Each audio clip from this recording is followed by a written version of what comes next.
Ron Harris here from MuscularDevelopment.com, wrapping up coverage of the 2021 Olympia weekend here in Orlando. Coverage brought to you by High-Tech Pharmaceuticals. Here with Milos, the Mind, Sarcev. We wrapped up all the divisions. We're only going to talk about Open and Classic. That's our wheelhouse. That's what we know the best. So let's start with the big man, Big Ramy, Mam Duels BA. The big man and Mr. Olympia. Let's first just revisit what we were talking about in prior to the shows. We call it exactly as it happens. Yes. We call the exactly positions in both Open and Classic Physique. So what I saw today, okay, and as we spoke during the finals, Hadi Choopan came super crisp. This is the best Hadi Choopan I have ever seen. And for me, he actually won the finals. Wow. This is, we're going to see the score sheets. I mean, he was the only one that has that wow Olympia conditioning, not Brandon or Big Ramy. They were good conditioned, but not that Olympia great condition that we would expect to see when you're fighting for the title for the best. Hadi Choopan was so polished. He was drier, today. Everything was happening a little bit fuller. And pose by pose, you can see that these deep cuts, striations, lines, he was superior from the back. Oh my God. So I even told, as you know, Dennis James, when he came to ask me for opinion, I think that Hadi possibly won the show tonight. Wow. That's what I think. You were sitting there doing some mathematical calculations. Yeah, mathematical calculations, because if he was at highest third at the prejudging, he would have a 15 points. And it's possible even by the positioning that some judges didn't even have him third. So we'll see this when the score sheets came out. But just in general, I love Hadi Choopan. I think that 2019 he should have won. For me, he was most complete, but that was, his first outing. Anyway, that's Hadi. He was, again, people's choice, not by accident. People see what we see. And I think the judges would recognize it. Last year, he placed, straight second at the finals, even though he was fourth of the prejudging. I wouldn't be surprised if he won by some judges at least score sheets tonight. But it was a show between Brandon and Big Ramy. A lot of people were seeing Brandon as the winner. And as we talked, Ramy is just overwhelming. Too wide, too muscular, too big. And from the front, when you see those quads, they're just flaring out and twice the size as Brandon. From a balance standpoint, right there, he wins. Side poses, interestingly, that I was shocked actually were Brandon's, because Brandon was so filled up, side chest, side triceps. For me, I wouldn't be surprised if he got those poses. Now, back also is a little bit problematic for Ramy because he doesn't have those low lats insertions. And, he opens up his wide, but so is Brandon. And Brandon has a much more prominent this V-taper, wide lats going into super small waist. If Brandon had a little bit bigger legs, it would be, possible upset. But we called it. I mean, we were both very confident that Ramy is going to repeat, and this is what he did. Brandon brought a better package than last year. He's improved, he's bigger, he's, for me, most ideal physique, so symmetrical, so aesthetic. If he has a tad more legs, you mentioned that, if he gained 10 pounds, 9 pounds went to the upper body. And I really believe it. Most of it was his upper body. Yeah, and you see when you analyze the video footage and when you look at the pictures, you're going to see even at the end, when he relaxes them and he has no commodity of relaxing the legs, they are so small in comparison to Ramy, that this is just like if you block upper body and then you look at just lower body, it's immediately evident. Right. So these kind of things, when you're on the stage, you can afford it. But for me, still, Brandon was most aesthetic. I like his physique the most. If somebody tells me, okay, wake up tomorrow with whoever's physique, it would be Brandon Curry's. Okay. So that's top three. Hunter Labrada, fourth place, up from 8th last year. Yes, I called it. I don't know if you review it after prejudging. I called it. You did. Labrada has everything, not missing anything, right? Again, he just wasn't dry enough. If he would have a his father's condition, oh my God. Because again, people don't realize when you have no weaknesses. He had a great back double biceps. He has a great like glutes serrated, small waist, crazy arms, superb side triceps. I don't know if anybody can beat him in this side triceps pose. So this is how I said. I'm so happy for the Labrada family. I mean, I like to always talk to Lee and even Robin. Even his mother says, "Hey, if you can just get a little bit drier." So he still didn't get the formula, but guess what? When he does, he's already top 4 in the world in the tough lineup. Fifth, Nick Walker, very confident guy going into this show to make 3 for 3, and you should believe in yourself and all that stuff. But as we talked about before, there are different levels. Yeah. So he realized that today, and probably when he analyzed all these pictures and comparisons, I think he was even possibly lucky to get 5th because I would have William Boniak beating him. Yeah, I was going to say Boniak out of the top 5 was a little surprising. He's been a very, very consistent top 5 guy for years now. So it's very strange to see him knocked out of the top 5. Yes, I think, William's legs are still down in comparison to what he was at his best. So maybe that's what judges were looking at. But when you see that sheer, size, hardness, and serrations and fullness, side chest, oh my God, side triceps, yes, back double biceps. He's just is narrow, and maybe his legs were not as big. But in any way, I think that, yeah. What's that? Nick Walker, did you come out? Okay. Well, it's all right. We'll get him. Okay, we go get him, yeah. Anyway, so Nick is very popular choice. He's, fans' favorite. First Olympia top 5. There's not too many people. So he has a room to improve. I would still like to see him wider, because as wide as his shoulders are, he still need to make those lats wider. We already love his back double biceps, one of the best, but imagine what that's going to look like if it's wider. So this is how I see it. Fifth was Nick. 6th probably Boniak. 7th I would give it to Jan Valier. Jan especially again made a improvement from yesterday to today.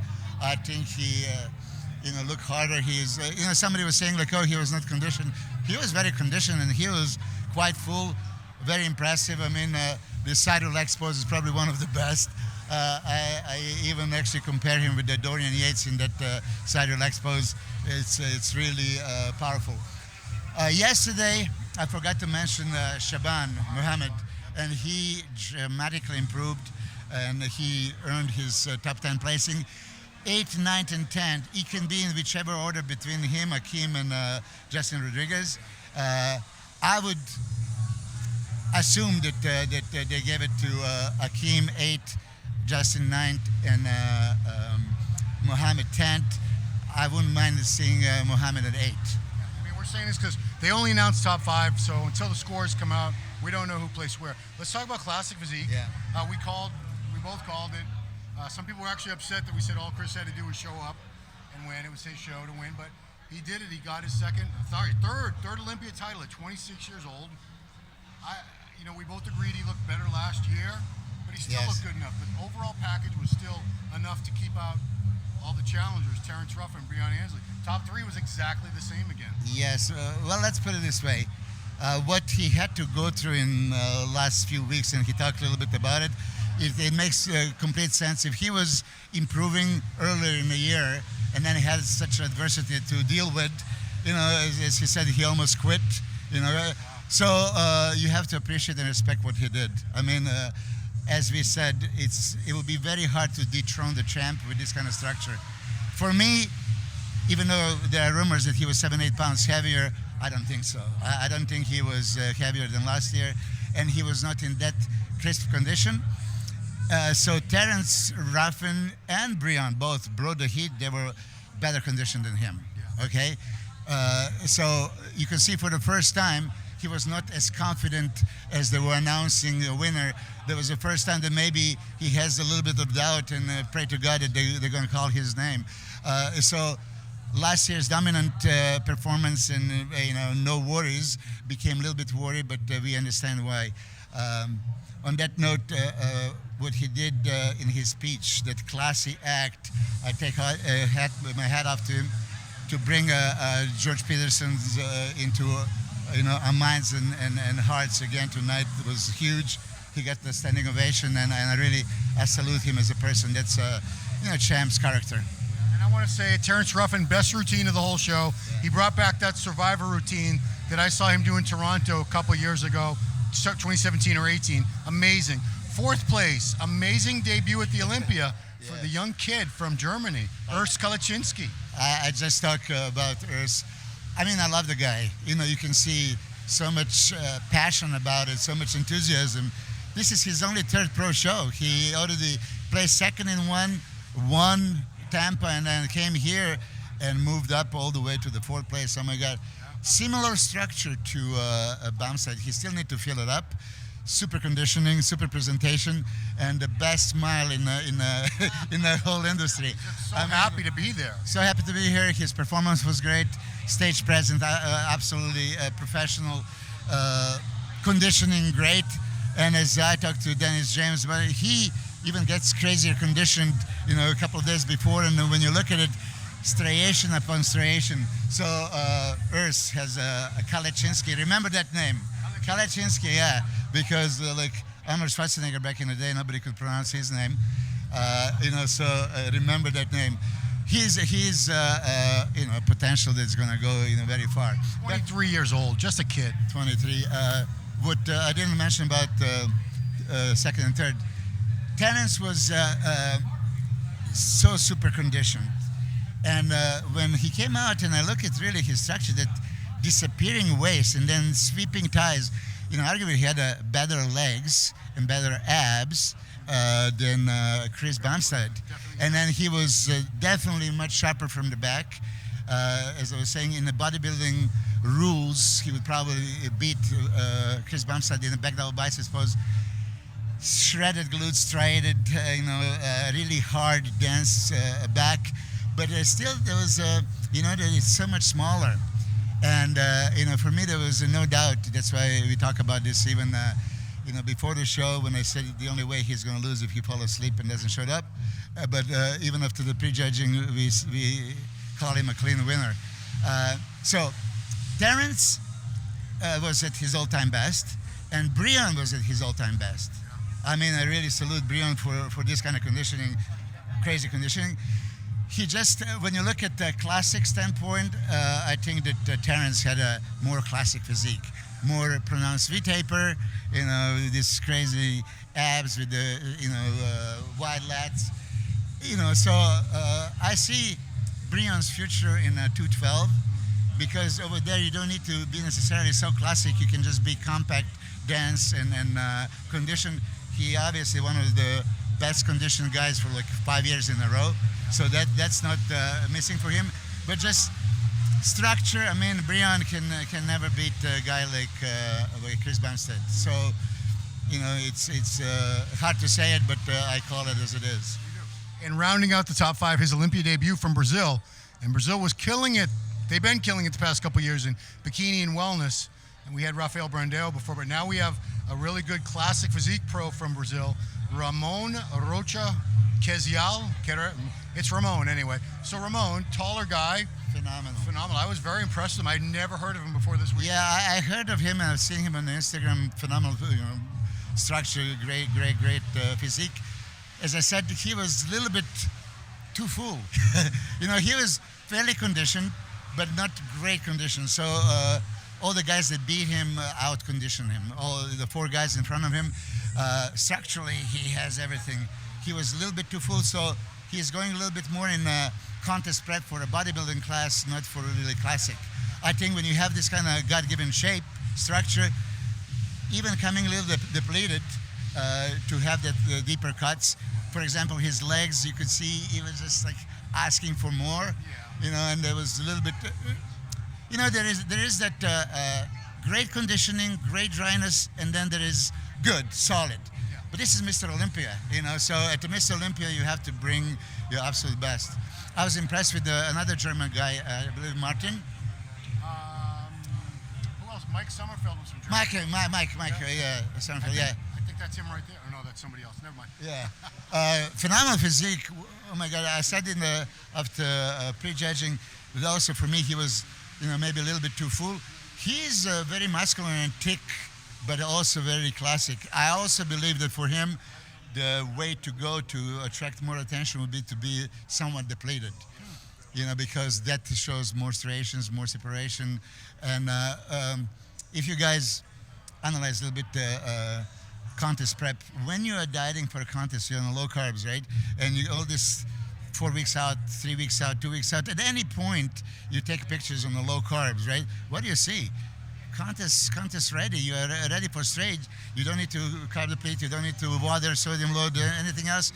So this kind of conditioning, I think it's for Ramon and you say Mike? I thought it was Martin. Excuse me. Yeah. Well, that's going to wrap it up, guys. It's been a great Olympia. Congratulations to Dan Solomon and his team, Ifbb Pro League, the judges. Everyone did a great job. Of course, I want to thank High Tech Pharmaceuticals for their sponsorship. Makes it possible for us to be here and do this and bring all the coverage to you. We appreciate you guys watching. Subscribe to the channel, like the videos, do all that good stuff. We like it. And that's it. For Ron Harris, Milos the Mind Sarcev. Oh, you got one more thing? Okay. Ice AIDS. I said that, yeah. Ice AIDS is there. So Rami is ready to repeat and all that stuff. As you saw today, he was not very comfortable win. There was, some scare, but I'm sure that, Chad, Dennis, and Rami as a team, they're going to fix that and, come next year and dominate. We'll see how many more of these he can win. Maybe he'll win 8, 9. We don't know. We'll see. Yes. Time will tell, guys.